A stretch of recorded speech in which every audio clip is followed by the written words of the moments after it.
Bismillahirrahmanirrahim. Assalamualaikum warahmatullahi wabarakatuh. Alhamdulillahirabbil alamin wa bihi nasta'inu ala umuri dunya waddin. Wassalatu wassalamu ala nabiyyina wa syafi'ina al-mursalin Muhammadin wa ala alihi wa ashabihi ajma'in. Allahumma anfa'na bima 'allamtana warzuqna ilman ma yanfa'una ya rabbal alamin. Summa amma ba'd.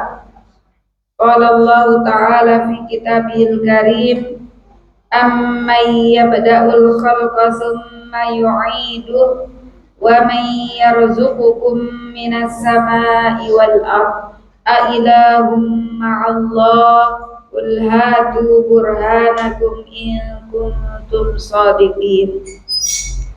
Pada ayat ini Allah Subhanahu wa taala berfirman, siapakah yang kemudian menciptakan rahim marhala ba'da marhala, berikut step-step penciptaan manusia yang kemudian akhirnya menetap di dalam rahim seorang wanita, dimulai dari setetes air min nutfah yang kemudian terjadilah pembuahan, summa yuhyihi ba'da ma yumituhu. Kemudian Allah Subhanahu wa taala menghidupkan setelah sebelumnya dimatikan oleh Allah Subhanahu wa taala. Wa may yarzuqukum minas sama'i bil mataril munazzal min jihatihi. Pertanyaan selanjutnya, dan siapakah yang kemudian menurunkan rizki dari langit berupa ma'ul matar, air hujan yang turun dari arah langit. Wa yarzuqukum minal ardi bin nabati allati yanbutu fiha. Setelah turun rizki berupa air hujan, Allah Ta'ala merizkikan berupa tanaman tumbuh-tumbuhan yang bisa cukul, yang bisa tumbuh kembang sebab air hujan yang Allah Ta'ala turunkan di atas muka bumi ini. Ama'budun yaf'al dzalika ma'allah. Adakah sesembahan yang bisa mengerjakan hal tersebut, bisa melakukan hal tersebut bersama dengan Allah Ta'ala? Qul ayyuhar rasul haula'il musyrikin. Maka katakanlah wahai Rasul kepada mereka orang-orang musyrikin, hatu hujajakum ala ma antum alaihi minasyirk. Mintalah kepada orang-orang musyrik, wahai Rasul, dalil-dalil, hujjah-hujjah di mana mereka telah berani menyekutukan Allah Subhanahu wa taala, mentasarrufkan ibadah kepada selain Allah Subhanahu wa taala. In kuntum shadiqin, andai kata kalian benar, fima tad'unahu min annakum ala.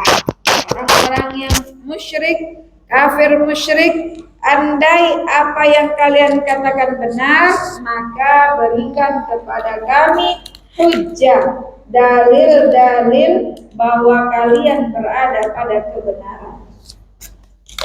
Ini mik. Oh, ada.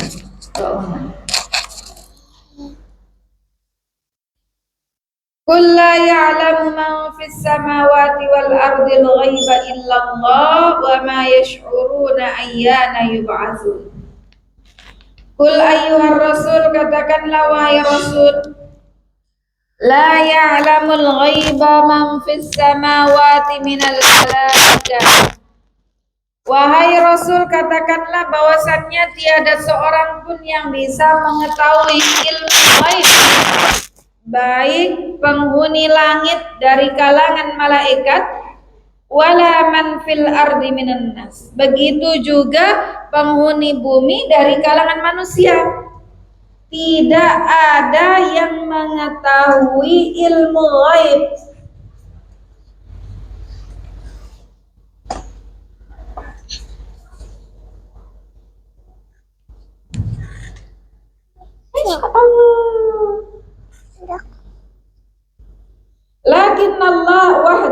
huwallazi ya'lam. Akan tetapi hanya Allah Subhanahu wa taala yang mengetahui segala ilmu ghaib, segala masa depan, segala hal-hal yang tak nampak oleh pandangan dan logika analisa manusia. Adalah takut beridan.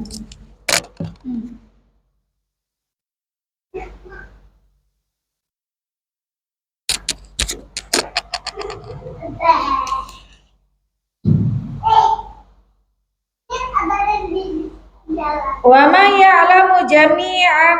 ya'lamu jami'u man fis samawati wa man fil ard mata yub'atsuna lil jazaa'i illallah. Begitu juga tidak ada seorang pun yang ada di langit maupun di atas muka bumi ini yang tahu kapan yaumul ba'ats, kapan hari yaumul jaza, kecuali Allah Ta'ala. Sehingga kalau ada orang yang mengaku-ngaku dia tahu kapan akan terjadi hari kiamat, si fulan akan berjodoh dengan siapa, rezekinya bagaimana, maka ini mustahil. Karena tidak ada yang mengetahui ilmu ghaib kecuali Allah Subhanahu wa ta'ala. Dalilnya apa? Dalilnya ini, qul la ya'lamu man fis samawati wal ardil ghaiba illallah wa ma yash'uruna ayyana yub'atsun. Balid daraka ilmuhum fil akhirah bal hum fi syakkim minha bal hum minha amun. Am hal tutabi'u ilmuhum bil akhirah fa'aikonu biha. Apakah mereka juga memfollow atau mengikuti kabar-kabar berupa ilmu akhirat, kemudian apakah mereka akhirnya meyakini akan hal tersebut? La bal hum fi syakkin wahira minal akhirah. Akan tetapi tidak, mereka dalam keadaan ragu dan bimbang mengenai akhirat. Bal qad amiyat basairum anha. Bahkan mata hati mereka telah buta dari ilmu akhirat, dari pandangan menuju akhirat. Wa qala alladziina kafaru a idza kunna turaban wa abauna a inna lamukhrajun. Tafsir ayat ini adalah orang-orang yang kafir, mustangkirin, yang beringkar. Mereka mengatakan a idza mitna wa kunna turaba ayumkinu an nub'atsa ahya. Mereka mengingkari dengan memberikan statement hanya berdasarkan logika semata yang mengatakan kalau kami sudah mati, kalau kita sudah dimatikan dan sudah di bawah tanah, dikubur di bawah tanah menjadi tanah bersatu, maka apakah mungkin untuk kemudian nanti dibangkitkan kembali dalam keadaan hidup? Mereka berapologi, berlogika, menggunakan logika mereka. Laqad wu'idna hadza nahnu wa abauna min qabl in hadza illa asatirul awwalin. Laqad wu'idna nahnu wa wu'ida abauna min qabl annana nub'atsu jami'an. Bahwasannya Allah Subhanahu wa ta'ala telah memberikan janji kepada kita semua. Bahkan ayah, ibu, kakek, nenek moyang kita semua ya telah dijanjikan bahwasannya kita semua nanti akan dibangkitkan. Falam nara tahqiqan lidzalikal wa'd. Mereka mengatakan kami belum melihat realisasi dari janji tersebut. Ma hadzal wa'du alladzi wu'idnahu jami'an illa akadzibal awwalin. Dan mereka mengatakan yang namanya yaumul ba'ats, hari kebangkitan, hari dibalas segala amalan atau yaumul jaza, mereka mengatakan itu adalah asatirul awwalin atau omong-omong kosong, omong-omong dusta orang-orang terdahulu. Itu tuduhan yang amat keji yang orang musyrik kafir tuduhkan mengenai yaumul ba'ats, yaumul akhirah.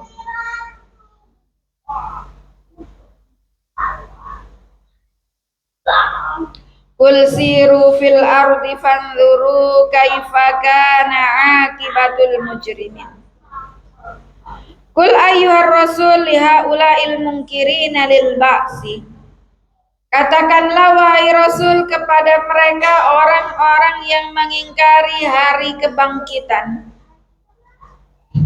Siru fi ayyi jihatin minal ardi fata'ammalu kaifa kanat nihayatul mujrimina al-mukadzibina bil ba's.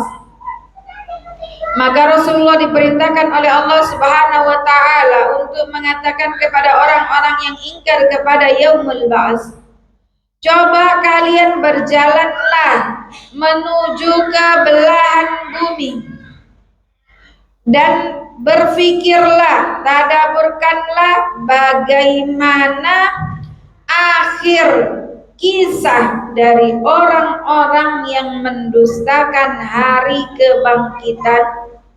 Faqad ahlaknahum litakdzibihim. Maka kami semua telah menghancurkan mereka karena telah ingkar, telah bohong, yakni tidak mempercayai tentang yaumul ba'ats. Ini juga siru fil ard. Dalam ayat ini kul siru fil ard. Diberitakan kalau nggak percaya, ya, kalau mengatakan ini hanya omong-omong kosong, bahwasannya Allah Ta'ala berikan adab, kehancuran kepada orang-orang yang tidak percaya kepada yaumul ba'ats. Bolehlah kita jalan-jalan, kita traveling, misalnya pergi ke Madain Saleh. Di mana Madain Saleh?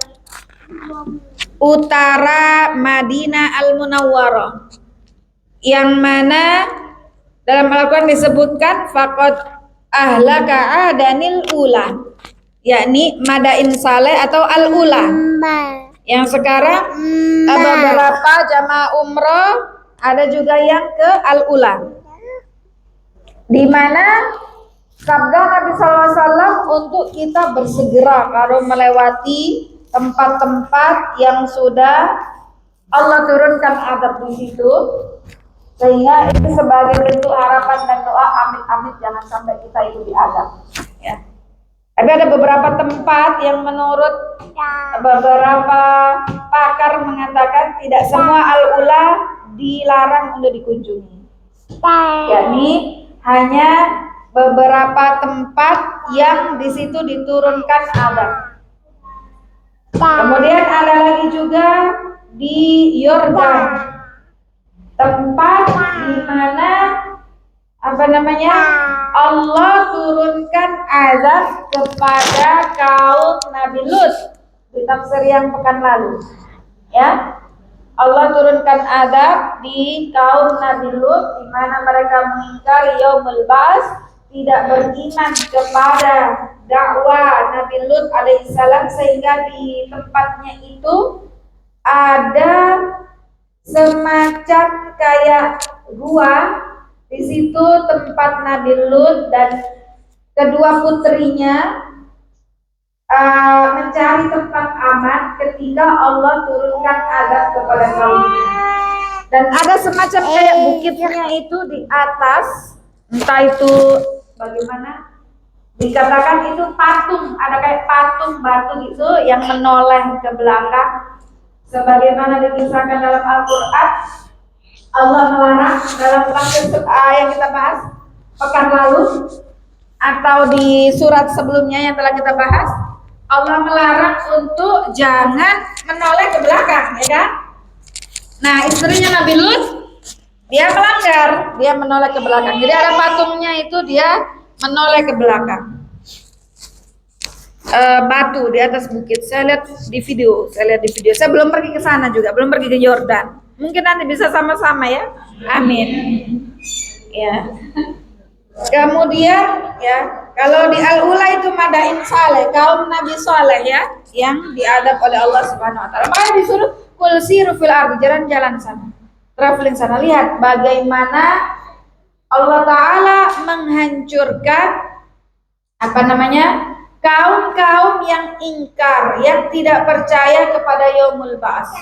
Bahkan saya lihat juga di video itu orang yang sudah pergi ke Al-Ula itu, tapi nggak tahu dia karena di Al-Ula itu macam-macam ya. Ada yang elephant rock itu yang batunya kayak fil bahasa Indonesia gajah. Ya. Terus ada itu orang dia mereview, dia menginap, agak serem sih menurut saya juga. Dia aja merinding karena Nabi bilang di situ banyak jin. Jadi dia dapat banyak tulang belulang juga di videonya. Saya lihat itu di videonya. Ada penginapan yang kayak tenda. Tapi ada juga yang kayak hotel mewah gitu, ada yang ada kolam renangnya itu kan ya, di Al-Ula itu.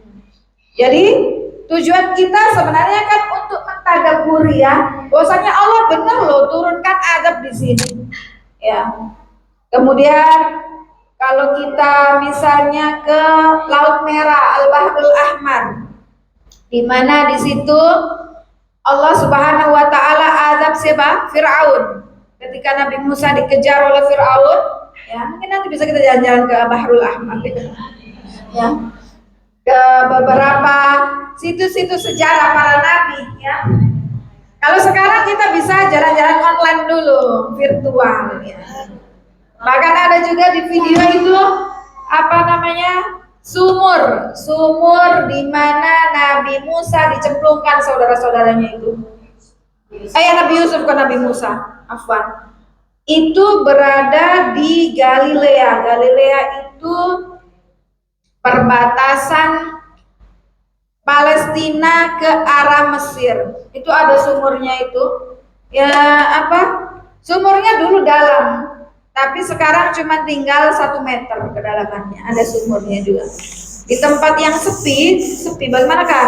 Dibuang di tempat yang jauh ya, di sumur. Jadi baru jalan-jalan virtual saya lihat, masya Allah ya, situs-situs, sehingga membuat kita semakin percaya bahwasannya benar ini adanya Allah Ta'ala iqab, Allah Ta'ala hancurkan orang-orang yang tidak beriman kepada Allah Ta'ala, tidak mengimani dakwah yang dibawa oleh para nabi. Ya, kalau kita lihat itu subhanallah ya, bagaimana Allah Ta'ala menghancurkan kaum-kaum yang tidak beriman kepada Allah dan Rasulnya, tidak beriman kepada hari akhir, kepada yaumul jaza, kepada yaumul ba'ats, yang mengatakan itu adalah asatirul awwalin, berita-berita bohong belaka.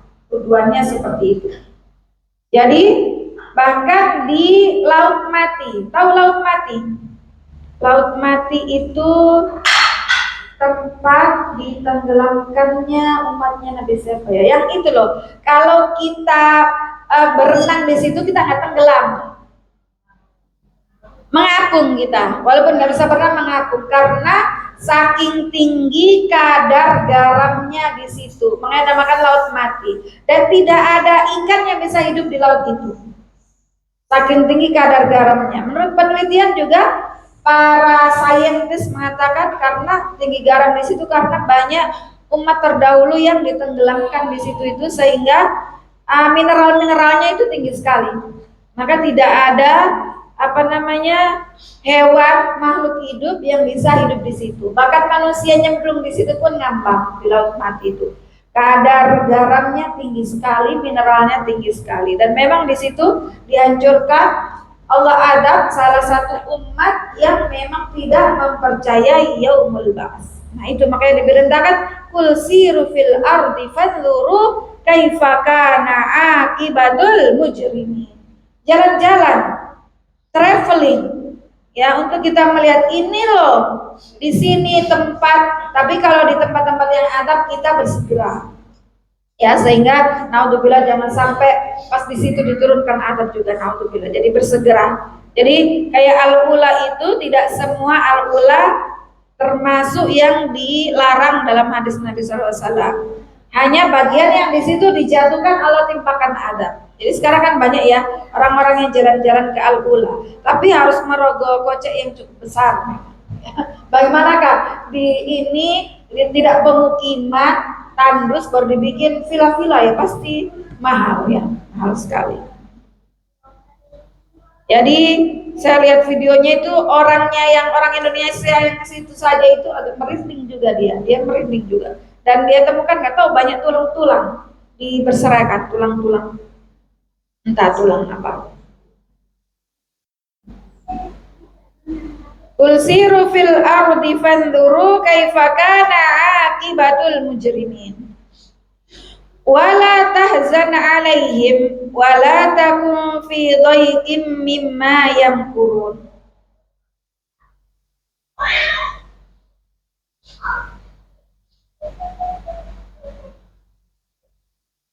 Wala tahzan bisababi i'radil musyrikina an da'watik. Pada ayat ini Allah Subhanahu wa taala menghibur Rasulullah sallallahu alaihi wasallam. Wahai Rasul, wala tahzan alaihim. Jangan bersedih disebabkan orang-orang musyrik tidak mau menerima dakwah wahai Rasulullah. Ini ayat ini menghibur Rasulullah sallallahu alaihi wasallam agar tidak terlalu bersedih. Wala yadik sadruka fi kaidihim. Jangan kemudian penolakan demi penolakan dari kaummu wahai Rasul itu kemudian membuat dadamu sempit. Karena apa? Karena tertekan, sedih, kecewa ya. Maka kita dapati kisah ketika bagaimana Nabi SAW sebelum hijrah ke Madinah, beliau hijrah ke mana dulu? Ke Taif ya. Nanti kita pergi sama-sama insya Allah ya. Di sini Rasulullah dilempari batu oleh penduduk Taif. Dakwanya ditolak sampai Rasul berlumuran darah. Bahkan malaikat Jibril mengatakan Rasulullah, kalau Rasulullah mau saya timpakan ini gunung ke mereka. Tapi Rasulullah tidak. Jangan malaikat Jibril. Ya.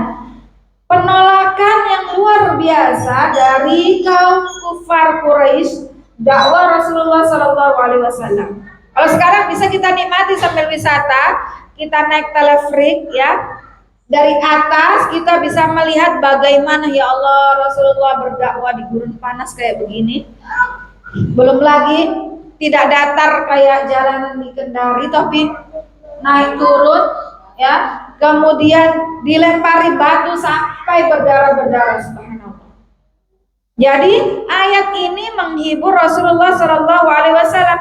Wala yadik sadru. Nabi Muhammad adalah manusia, sebagaimana kita juga manusia punya rasa. Ketika terjadi penolakan, ketika dimusuhi, otomatis dada kita kan pasti sempit ya. Ya Allah, kok saya dibeginikan, kok ditolak, kok begini ya. Wallahu nasiruka alaihim. Allah Subhanahu wa taala penolongmu wahai Rasulullah atas perbuatan-perbuatan mereka. Kemudian pada ayat 71 Allah Subhanahu wa taala berfirman, "Wa yaquluna mata hadzal wa'du in kuntum shadiqin." Wa yaqulul kuffar al-munkiruna lil ba'si min qaumik. Kemudian orang-orang kafir yang mengingkari yaumul ba's, hari kebangkitan, hari pembalasan dari kalangan umatmu wahai Rasul, mereka mengatakan, mata yatahaqqaq ma ta'iduna bihi anta wal mu'minuna minal adzab in kuntum shadiqina fima tad'unahu min dzalik. Kaum kufar dari kalangan kaum Nabi Nabi Muhammad pun mereka juga sama dengan kaum Nabi sebelumnya, mereka menantang kapan janji itu terrealisasi, diturunkan azab kepada kami ini yang tidak beriman kepada yaumul ba'ats, kalau memang dakwah yang engkau bawa adalah benar. Qul asa ayyakuna radifa lakum ba'dul ladzi tasta'jilun. Maka Allah memerintahkan Rasul pada ayat ini, qul lahum ayyuhar rasul, katakan kepada mereka wahai Rasul, asa an yakuna iqtaraba lakum ba'du ma tasta'jiluna bi minal adab. Ya, bisa jadi adab yang kalian tunggu-tunggu ini dalam waktu dekat akan Allah Ta'ala turunkan. Wa inna rabbaka ladzu fadlin 'alan nas walakinna aktsarahum la yashkurun. Wa inna rabbaka ayyuhar rasul ladzu fadlin 'alan nas. Wahai Rasul, sesungguhnya Tuhanmu memiliki fadl yang sangat banyak yang diberikan kepada manusia.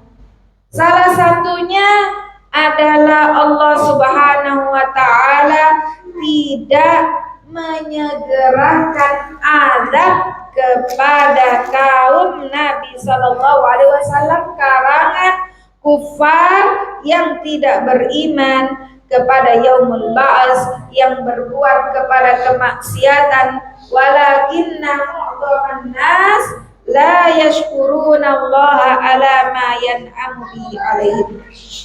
Tapi kebanyakan dari manusia tidak bersyukur atas nikmat yang Allah Ta'ala berikan. Sehingga pada umat Nabi Muhammad, Allah Ta'ala memberikan kasih sayangnya. Umat Nabi Muhammad tidak disegerakan azabnya di dunia. Orang-orang kafir yang tidak percaya kepada Nabi Muhammad, ya, kaum Taif yang melempari Nabi Sallallahu Alaihi Wasallam, tidak beriman, tidak langsung diturunkan azab oleh Allah Ta'ala sebagaimana kaum-kaum Nabi terdahulu. Kaum Nabi terdahulu langsung, ya, satu kampung dibinasakan, ditenggelamkan, dihujani batu dan seterusnya dengan so'iko, suara menggelegar, mati semuanya. Tapi umat Nabi Muhammad yang kafir tidak diikop langsung di dunia. Kalau mereka ikopnya double di dunia dan di akhirat. Ini adalah fadl minallah Subhanahu wa Ta'ala. Wa inna rabbaka la ya'lamu ma tukinnu suduruhum wa ma yu'linun. Wa inna rabbaka la ya'lamu ma tudmar qulubu ibadihi wa ma yadharuna. Allah Subhanahu wa Ta'ala Maha mengetahui apa yang kita sembunyikan di dalam hati kita.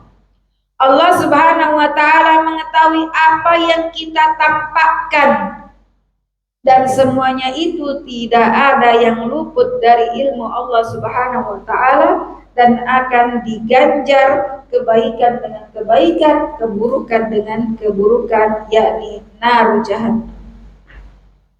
Wa ma min ghaibatin fis samai wal ardi illa fi kitabim mubin.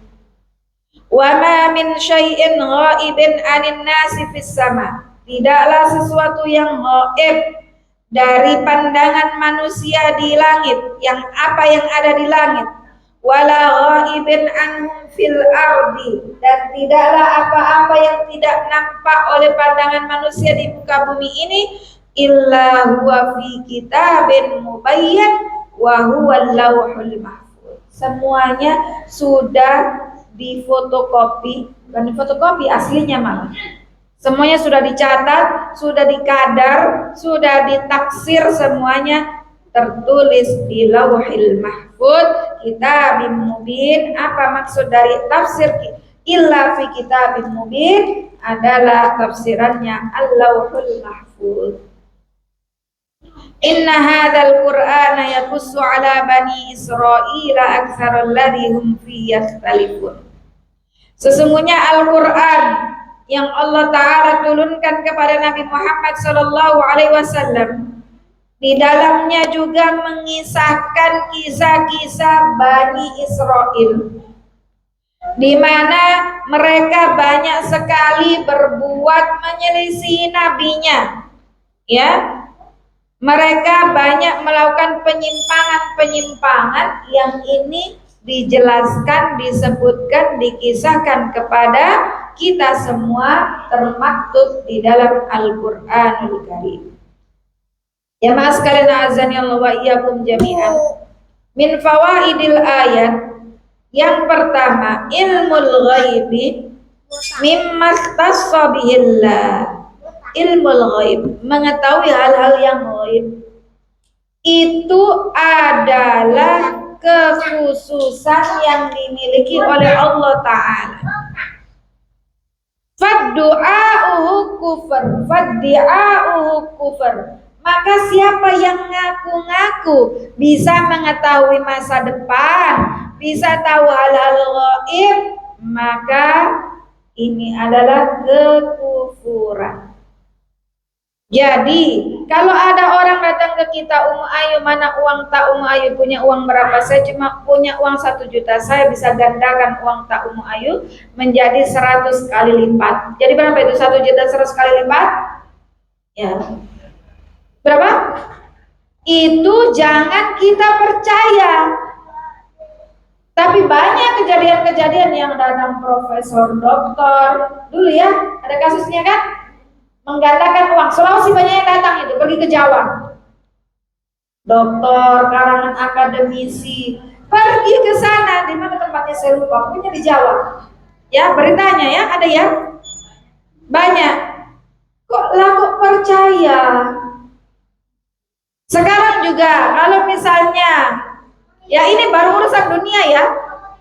Belum lagi urusan ilmu gaib, kapan terjadi hari kiamat, kemudian rizkimu berapa, kau mati tahun berapa, tidak ada yang tahu, hanya Allah Subhanahu wa Ta'ala. Tapi kalau ada orang, kadang itu bikin kita parno loh. Ada orang pintar misalnya, oh umur Anda ini nggak lama lagi gitu, akhirnya kita parno ya nggak?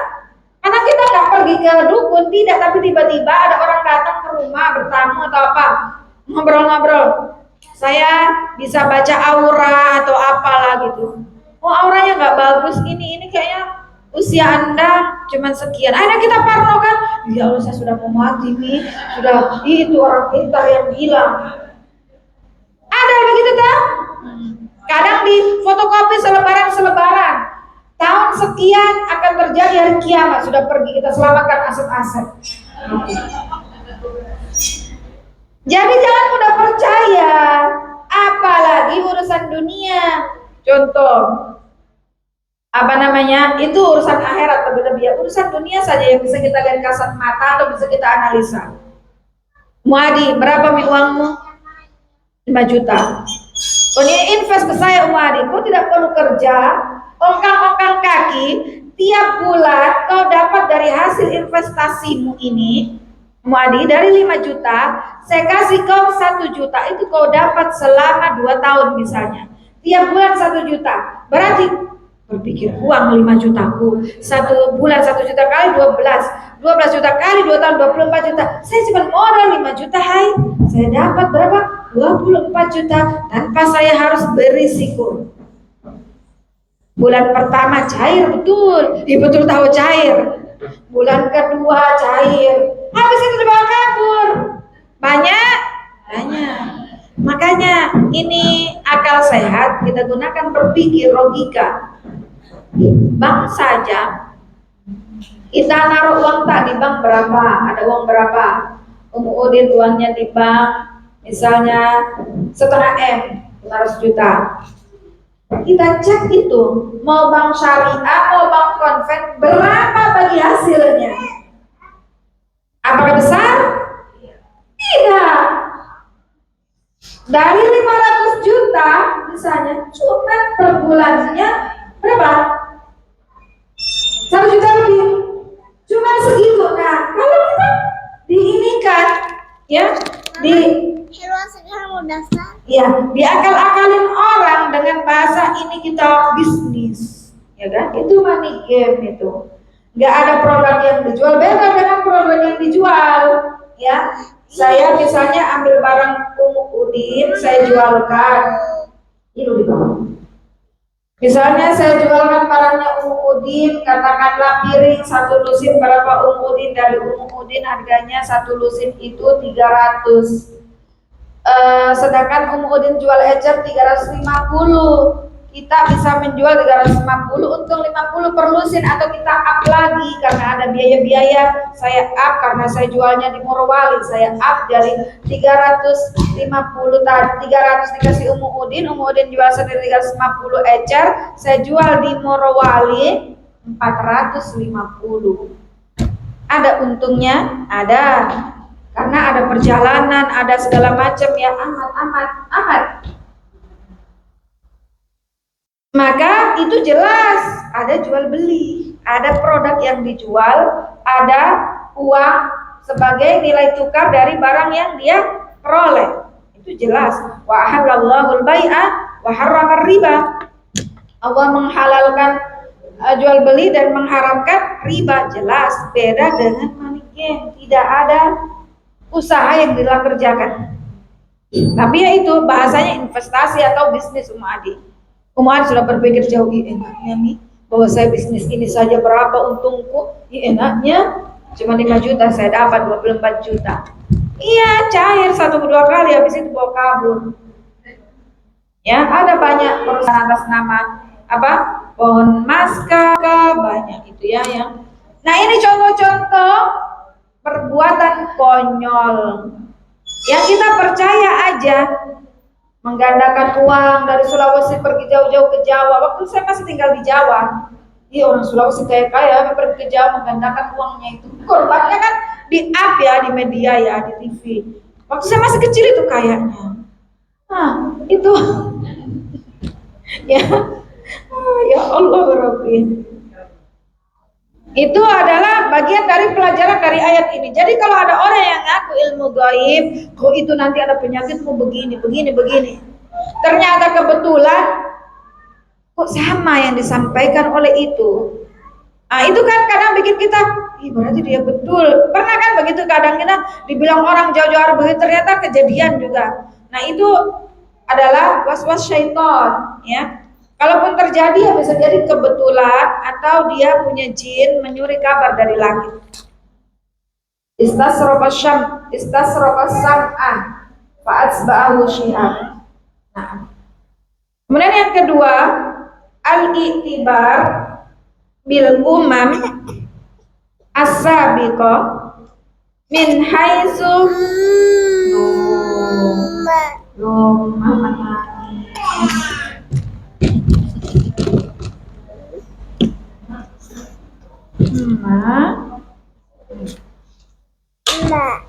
Bismillah.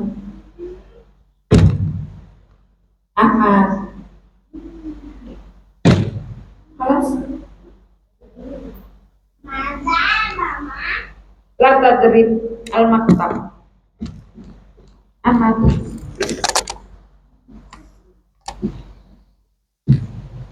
Bahwasannya iktibar atau mengambil pelajaran dari umat-umat terdahulu, di mana bagaimana sih ujung atau akhir dari kehidupan umat-umat terdahulu yang mendustakan dakwah nabinya, yang tidak mempercayai yaumul ba'ats, yang mengingkari hari kiamat, maka mereka ujungnya kan dihancurkan oleh Allah Subhanahu wa taala, diturunkan azab. Maka dengan cara kita mengambil ibrah, memahami, mengambil pelajaran dan faedah dari umat-umat terdahulu, ini bisa menjadi thoriqun najah atau jalan agar kita selamat, agar kita tidak menempuh jalan kehancuran yang sebagaimana mereka ditimpakan oleh Allah Subhanahu wa taala. Yang ketiga, ihatatu ilmillah bi a'mali ibadihi. Kita harus meyakini bahwasannya setiap amalan kita itu diawasi, di CCTV oleh Allah Subhanahu wa taala. Besar kecilnya amalan, nampak tidaknya amalan, sampai yang kita simpan di hati kita, di palung paling dalam, Allah Ta'ala mengetahui semuanya. Jadi kalau misalnya kita mau berbuat sesuatu yang tidak benar, senonoh atau perbuatan maksiat, kita ingat kita ini diawasi oleh Allah Subhanahu wa taala. Bukan dimonitor oleh ketua. Ya. Tapi dimonitori oleh Allah Subhanahu wa taala. Jadi walaupun ketua kita, misalnya kita punya apa kerjaannya, ketua kita nggak lihat, tapi Allah Ta'ala maha melihat. Misalnya Ummu Imad duduk sebagai anggota dewan, sebagai anggota komisi 4, ya, Dewan Perwakilan Rakyat Kota Kendari. Contoh, kan ada ketuanya itu, anggota-anggotanya Ummu Imad. Ketua nggak ada, Cing. Ya, bisa kita berbuat seenaknya atau bagaimana. Jadi kita harus ingat, Ummu Imad ada di anggota dewan tersebut. Dia bilang, ingat, kita ini bukan hanya dimonitori ketua, tapi ada Allah Alimun Khabir yang memonitori kita semua. Kita punya kerjaan, baik kerjaan hati, kerjaan fisik, kerjaan lainnya. Allah Subhanahu wa taala yang maha melihat langsung, menilai amalan kita, dan juga Rahman Rahimnya Allah Ta'ala. Kalau kita baru dalam hati saja, saya mau deh itu ambil apa namanya, jam tangannya Ummu Nisa, bagus sekali. Pas saya ke rumahnya diundang makan bakso, saya lihat jam tangannya bagus sekali, saya mau ambil. Baru kerentek di hati, terbesit di hati. Sama Allah tidak ditulis dosa, nggak ada dicatat. Kecuali sampai kemudian saya kerjakan, saya ambil betul jamnya, maka baru itu dicatat dosa. Kebalikannya, kalau kita baru kerentak dalam hati niat saja, saya mau itu apa namanya, mau umroh insya Allah bareng-bareng Ummu Fatimah, bareng-bareng semuanya, Ummu Adam saya mau umroh, sudah dicatat oleh Allah Subhanahu wa taala. Sehingga niat itu bagian dari afirmasi kita, dicatat sama Allah, walaupun belum sudah dicatat kebaikan, walaupun kita belum berangkat, atau bahkan sudah niat tapi ternyata qadarullah nggak bisa berangkat karena ada sebab atau apa, sudah dicatat pahalanya. Itulah Rahman Rahimnya Allah Subhanahu wa taala, di mana kalau kebaikan baru kita niatkan saja dalam hati, Allah sudah berikan pahala, dicatat hasanah. Kebalikannya, keburukan yang baru kita niatkan saja kerentak di hati, enggak ditulis dosa oleh Allah Subhanahu wa taala. Itu bentuk kasih sayang dari Allah Subhanahu wa taala. Andaikan kalau kita mau berniat saja, banyaknya ini dosa, berniat saja sudah. Tapi Allah kasih ruang pintu pahala sebanyak-banyaknya, baru berniat saja.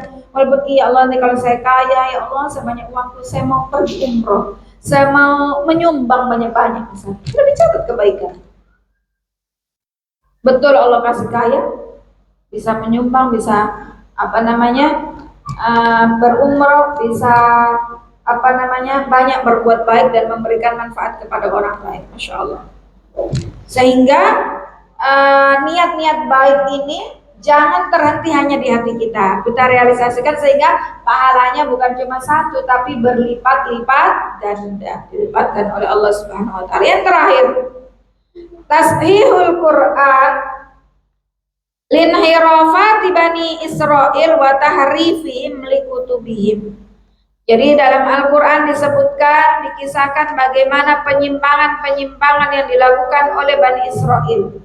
Bagaimana kaum Bani Israel mereka merubah, tahrif, mengganti isi dari kitab suci yang Allah Ta'ala turunkan kepada nabinya. Nah ini semua dirangkum, dikisahkan di dalam Al-Quran, dan juga di Al-Quran diajarkan bagaimana seharusnya kita sebagai umat Nabi Muhammad setelah membaca, mendengar kisah-kisah dari umat-umat terdahulu, agar kita tidak melakukan hal yang sama, agar kita tidak terjatuh pada kesalahan yang sama. Na'udzubillahi min dzalik. Sehingga kita diberikan oleh Allah Ta'ala akal untuk kita berpikir, untuk kita belajar, mengkaji seperti ini, sehingga semakin menambah keimanan kita kepada Allah Subhanahu wa taala, menambah keilmuan kita, dan juga memperberat saldo amalan kita kebaikan di hari kelak. Karena apa? Kalau sudah malas menuntut ilmu, itu kasihan sebenarnya diri kita. Mau melakukan apa, ini boleh nggak ya hukumnya? Ini yang saya lakukan sudah benar atau salah? Itu miskin. Orang yang nggak punya ilmu agama itu orang miskin sesungguhnya. Maka jangan malas untuk kita pergi belajar menuntut ilmu. Mala yudraku kulluhu la yutraku julluhu. Saya nggak bisa seperti dulu usia muda yang kita berangkat tiap hari kuliah atau sekolah di bangku kampus atau di bangku kelas. Yang tidak bisa kita ambil semuanya, jangan ditinggalkan semuanya. Walaupun kajian cuma sepekan 1 kali 2 kali, jangan ditinggalkan. Itu kaidahnya. Mala yudraku kulluhu la yutraku julluhu. Apa yang tidak bisa kita gapai semuanya, bukan berarti kita tinggalkan semuanya. Yang kita bisa kita kerjakan.